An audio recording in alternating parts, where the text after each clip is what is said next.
Sebelum melanjutkan, jangan lupa subscribe dulu, terima kasih. Bab 92 benar-benar luar biasa. Tetapi itu tidak berarti Anda harus mempertaruhkan nyawa Anda untuk itu.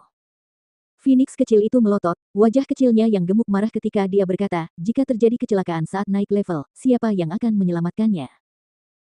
Meskipun tingkat kultivasiku saat ini mampu menyamai seorang kultivator di tingkat puncak tahap prajurit, aku tetap khawatir jika kekuatan lawan ternyata lebih dari itu pasti akan mengakibatkan situasi yang tidak dapat dipulihkan bagi kita. Suaranya ragu-ragu sejenak saat dia berpikir keras, lagi pula, aku telah memasang penghalang di halaman dan mustahil bagi siapapun yang bukan master penghalang untuk membukanya.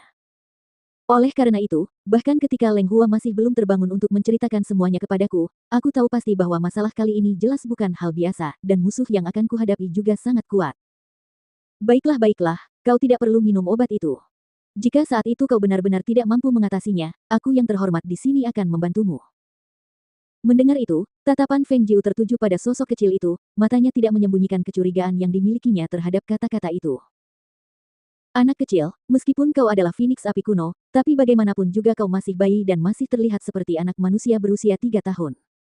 Jika musuh adalah orang-orang yang bahkan aku tidak mampu hadapi, apa yang akan kau lakukan terhadap mereka? Nah, dia benar-benar merasa bahwa si kecil gemuk dengan tangan dan kaki pendek ini hanyalah seorang anak kecil yang terlihat seperti boneka kemakmuran dan tidak memiliki banyak kekuatan tempur. Lagi pula, dia masih belum dewasa, bukan?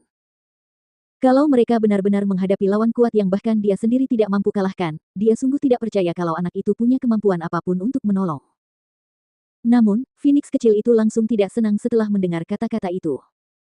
Lengannya yang gemuk terlipat di dadanya dan dia menjatuhkan diri ke lantai dengan pantatnya, sambil melotot marah ke arahnya dan berkata, kamu seharusnya tidak membenci orang seperti itu.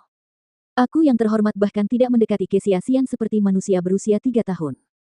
Aku yang terhormat benar-benar sangat kuat. Dia menegaskan kembali fakta itu, tampaknya takut kalau Feng Jiu tidak mempercayainya. Nyonya, Hua kecil sudah bangun.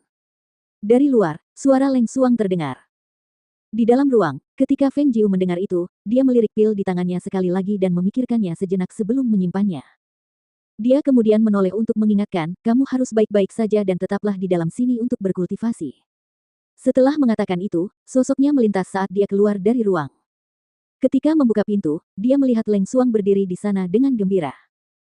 Nyonya, Ahwa sudah bangun. Dia menganggukkan kepalanya dan melangkah menuju kamar Leng Suang. Ketika dia masuk ke dalam kamar, dia melihat Leng Hua sudah membuka matanya dan saat melihatnya masuk, dia berusaha untuk bangun tetapi Feng Jiu menahannya dan berkata, kamu masih memiliki luka di tubuhmu. Tetaplah berbaring. Nyonya, Tuan Muda telah ditangkap.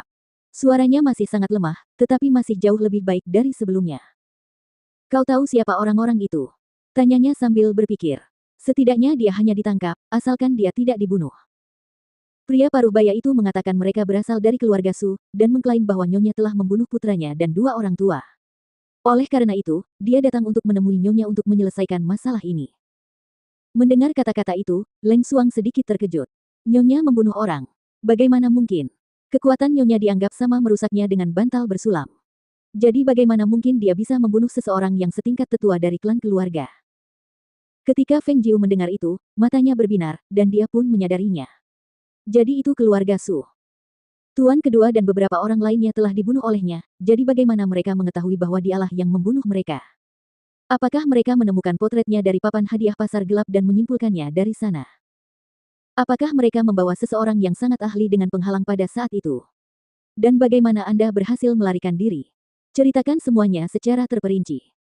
Kepala keluarga Su membawa seorang lelaki tua berjubah abu-abu bersama mereka, dan dialah yang menghancurkan penghalang itu.